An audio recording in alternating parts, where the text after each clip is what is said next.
the always ready to serve with the skinny on injuries is the legend of Dr. Chivago. Dr. David Chao, you can follow him on X at Pro Football Doc, and everybody knows about Sports Injury Central because they're the best in the business. And he's got everything you need to get ready for Pain Day games on Sunday. And not only that, they talk about injuries from everything across the board, all sports, every day. They got it down pat, baby, and we got him on C2C again. I'm in Vegas for Canelo's fight with Berlanga tomorrow night on Prime Video pay-per-view. But Dr. David Chow joins us now from SIC, fresh out of the OR, where he was fixing another torn knee. But I want to ask you first, Doc, about Tua last night, and it's real simple to me. This guy's going to have a horrible life later when he's older with all these concussions. I don't care what anybody says. This guy's had so many concussions. I have been around athletes with concussions, and they all end the same way, horribly.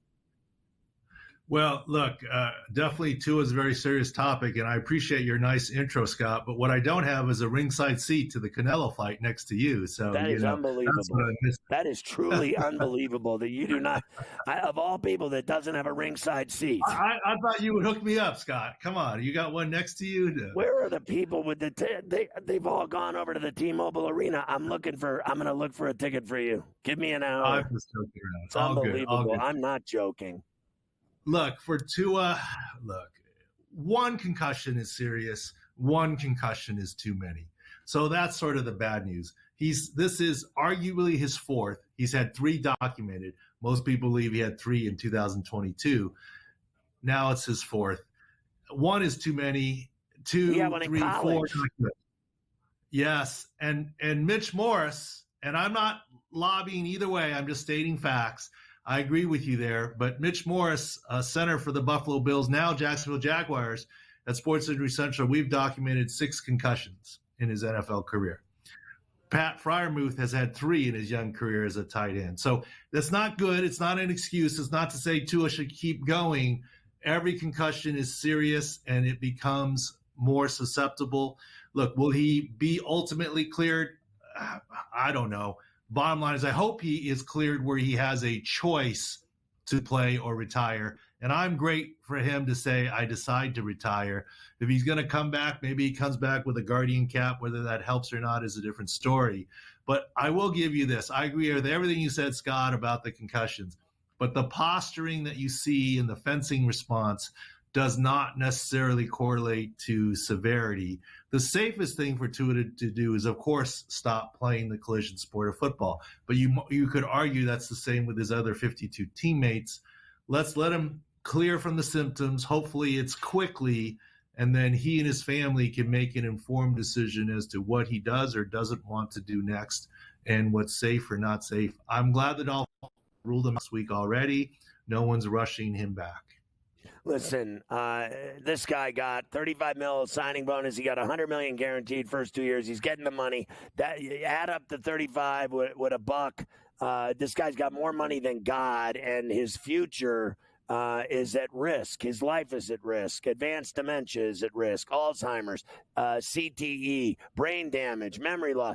I mean, you name it, slurring. I mean, who needs it? Like, I can't imagine honestly, how stupid do you have to be if someone gave you $130 million and said, all you have to do is stop playing football because we're giving you this money anyway. No matter what, you get the money. Who in their right mind would choose to have advanced dementia and brain damage the rest of their life when you're as young as him? He'd have to be literally stupid.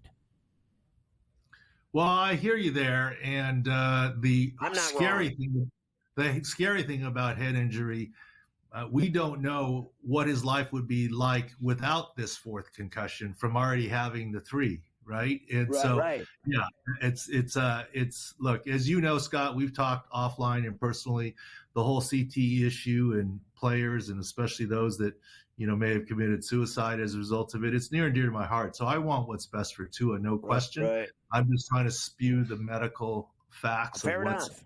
There. Yeah. Fair enough. Now, listen, the Steelers just gave Freiermuth a bunch of money. Meanwhile, he's had 3 concussions. When I said the story earlier in the show, when the Thrashers in the NHL drafted Patrick Stefani, had multiple concussions.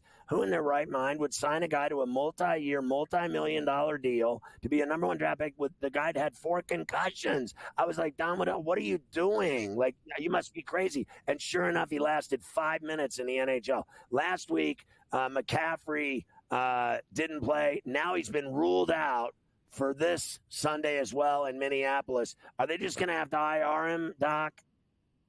I don't know. I mean, it depends on how long they want him out for. But really what it comes down to this, it all changed when it went from calf muscle to Achilles tendonitis.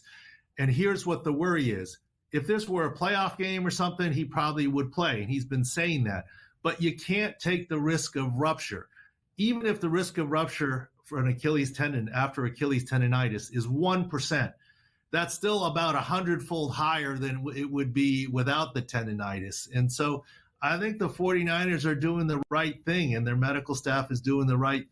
John Lynch, Kyle Shanahan doing the right thing by CMC. They want him later this year, so get him right and take away that very small risk of Achilles tendon rupture.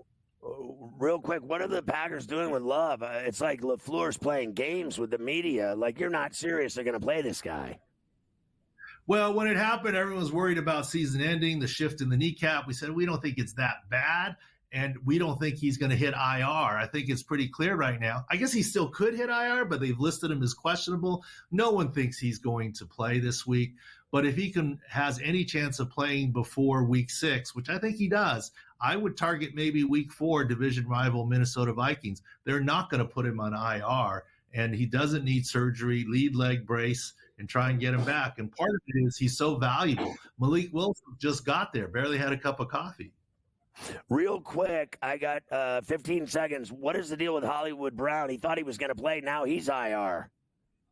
Yeah, and if it's a surgical procedure with incision and reconstruction, he's done for the season. If it's a procedure to put it back, maybe he could come back midway through the year.